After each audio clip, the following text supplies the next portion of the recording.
我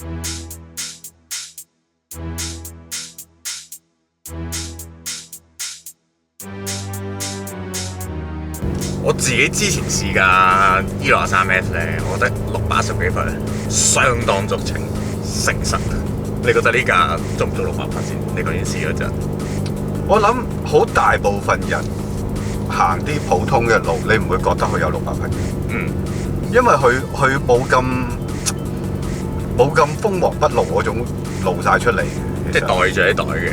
係啊，即係同埋包括個 power 啊嗰啲都冇咁誇張咁，好似你普普通通一腳油你都感覺到，哇400啊，哇500啊咁樣，即係唔係咁嘅。我當然啦，我哋喺香港冇賽車場可以試，咁所以可能好多人買咗呢部車7年10年都未必見到佢嘅真正嘅實力嘅，因為你喺賽車場試咧，你就感覺到佢真係600匹嘅。但係如果你話平時喺街，我係咁一嘢 kick down，諗住快過個小巴啫嘛，咁架 E63應該勁啲。係咯，你見到我咁樣秒追秒閃，即係我覺得你真係揦住嗱，首先你揦住個 M 字，你又揦住個600匹呢個字，你收得咁埋，係咪好似唔係幾好意思喎？但係我又唔覺得好出奇喎，因為真正 M Power 做嘅嘢又唔係真係為咗去引誘挑逗嗰啲喺街飛嗰啲人，我係覺得係咁嘅喎。點解我見到好多嗰啲飛仔咧，揸嗰啲舊 M3啊，或者而家新嗰啲 M4改到古靈精怪嗰啲咧，好似成條似鬥飛咁喎。我啲係改得好犀利嘅，係嘛？即係你普通揸翻原裝車，其實佢係失途少少嘅，我覺得 M 嘅 performance， 同埋你係揸佢個精髓噶嘛，你即係揸佢嗰種感覺，揸佢種 handling 噶嘛。所以真係喺賽車場，即係好似上次我喺歐洲賽車場試嘅時候，我都已經覺得，如果論速度，佢唔會輸俾63S 嘅。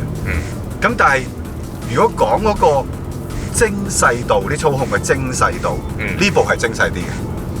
咁 E63咧就大開大合啲嘅，有啲人好中意嘅。我中意啊！嗱，兩部我都冇喺賽車場試，係都係喺大帽山呢度試。係 E63嗰種感覺就係你繼續去啦，好勇嘅，佢亦都會 push 你繼續去嘅。即係 M5 咧就唔會 push 你嘅，係你 push 佢嘅啫。即係嗰種主動性有少少唔同。我又覺得好似 M Power 一路都係咁樣，即係佢唔會叫你無情白事都亂咁嚟嘅。咁或者係我個偏見啦嚇，但係兩部車真係擠起上嚟 ，E63係容易appeal到大眾嘅，起碼佢個個性真係一行出嚟就知道，喂，我係咁噶啦，大佬你想我點啊？無論係 M3、M4 到而家呢一個 M5，其實都係比較佢行出嚟又係咁嘅樣，佢同人打交又係咁嘅 look， 係咯，即係佢又唔會撩事鬥非，咁所以我又比較中意呢種。佢係葉問，你可以咁，你唔好搞佢，佢又唔會搞你嘅。你可以咁講。咁E63係咩？E63咪龍珠嗰啲咯，一出嚟變超細，跟住打交嗰啲咯，唔係唔打咁大隻。咁又好啦，你話個 handling 你欣賞，咁今代又可以變咗4驅啦，又可以變好後驅主導嘅4驅啦，仲可以變後驅，即係呢樣嘢你 buy 唔 buy 先？我唔太 buy 嘅，因為佢後驅都應該 OK 嘅。佢 OK 嘅喎，佢 OK 啊，揸個 O 唔 OK 㗎？但係揸個真係未必 OK 嘅，因為當日都問咗啲工程師點解必須要後驅咧？係咪你驚你600匹你頂唔住啊？你有 power train， 你有 drive train 係咪搞唔掂啊？佢話其實唔係嘅，咁當然佢梗係話唔係啦，都話係咩？咁但係佢話有一個好重要嘅考慮就係純後驅加咁大 torque 咁大 power 咧。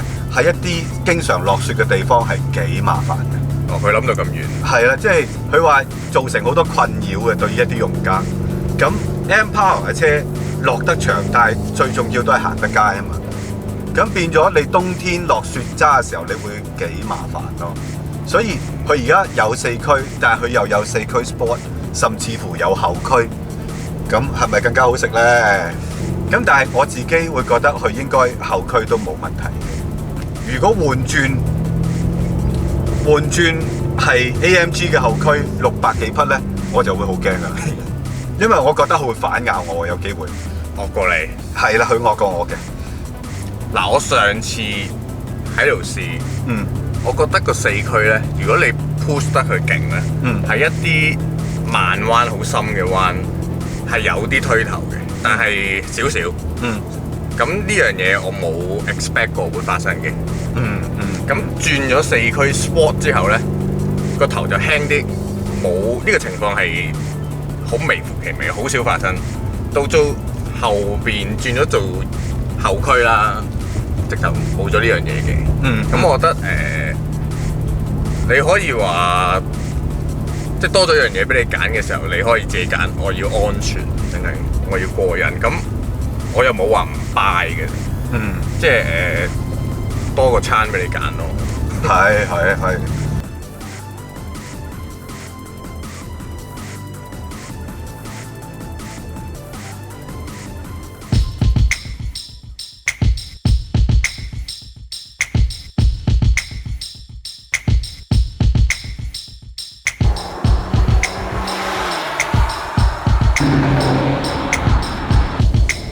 其實你揸過幾多代 M 啊？你記唔記得？我諗2-3代啦，2-3代啊？係啦，你好似唔係好記得咁。正常啦。唔係，咁你總有啲有印象㗎嘛？其實我3代，我唯一覺得可惜嘅，我冇揸過 V10嗰代。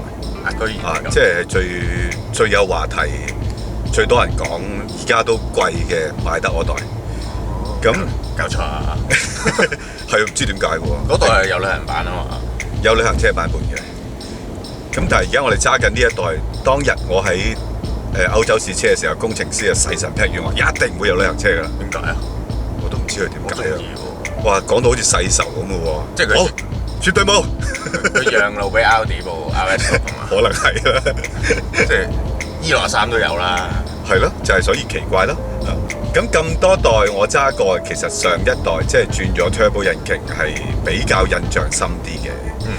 一來年紀大，比較記得啲新嘢啦。咁二來我揸嗰2代都係比較舊嘅 V8 嚟嘅，即係唔係唔 powerful， 但係又唔係好突出咯。即係冇得同 sports car 比較嘅。都冇，我覺得佢似一個 engine 輸出大啲嘅 GT 車，但係就唔算好 sport 咯。咁但係上一代佢轉咗 Turbo V8，成個 dynamics 係快咗嘅，靈活咗嘅，咁係靠近，起碼揸起上嚟都卜卜脆㗎，都即係辣嘅，都辣㗎但我覺得呢代斯文啲，係咯，其實好似而家坐喺個車廂裏邊靜到咧，係稍微聽到有少少胎聲，木聲咁樣揞着眼咧，我以為520i 啊。咁新呢一代 M5咧，我係覺得佢個成個 spectrum 係闊啲嘅，即係由舒服到快，成個 spectrum 係闊啲嘅。咁我自己會中意呢部多啲嘅。咁點解你唔買部520i 啊？哇！你要睇下佢轉晒 Sport Plus 之後，我種咬牙切齒法，你就知道佢唔係520i嚟㗎。你陣間再試下揞埋隻眼啦，大佬。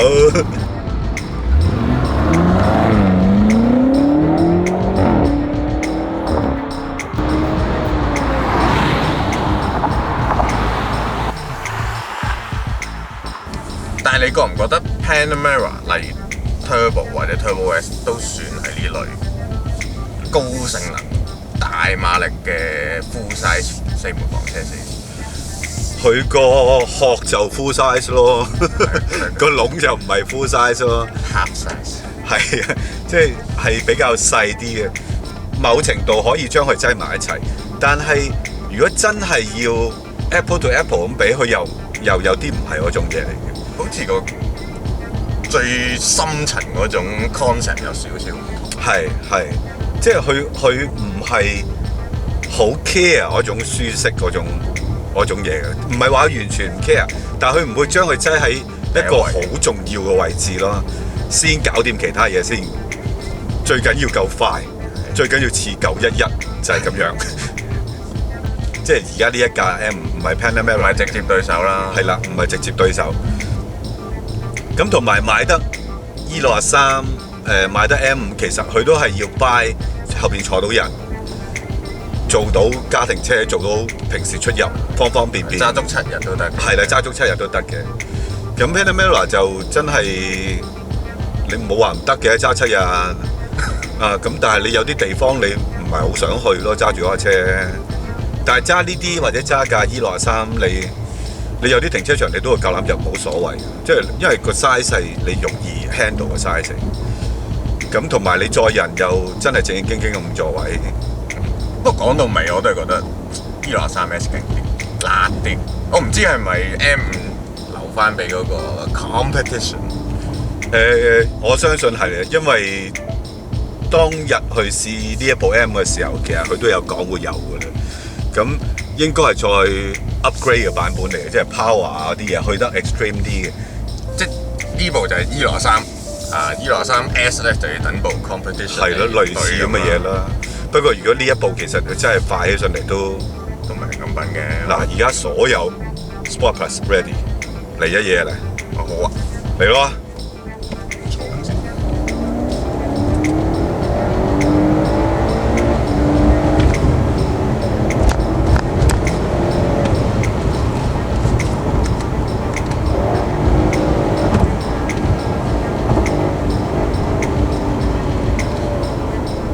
好快，好快，好冇乜聲，冇乜聲啊，冇乜聲。